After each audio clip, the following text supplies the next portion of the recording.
Welcome to this tutorial. In this tutorial, we are going to talk about image file format.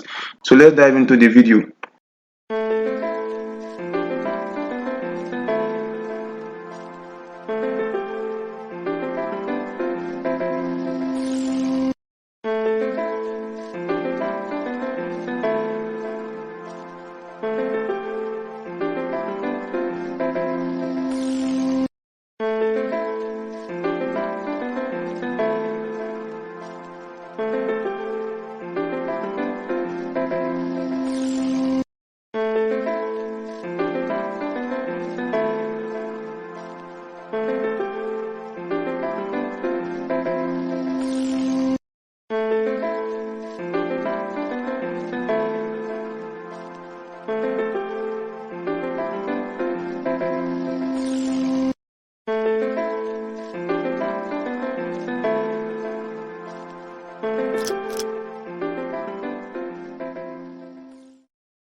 When you talk about vector or vectors, you're talking about sharpness, high quality.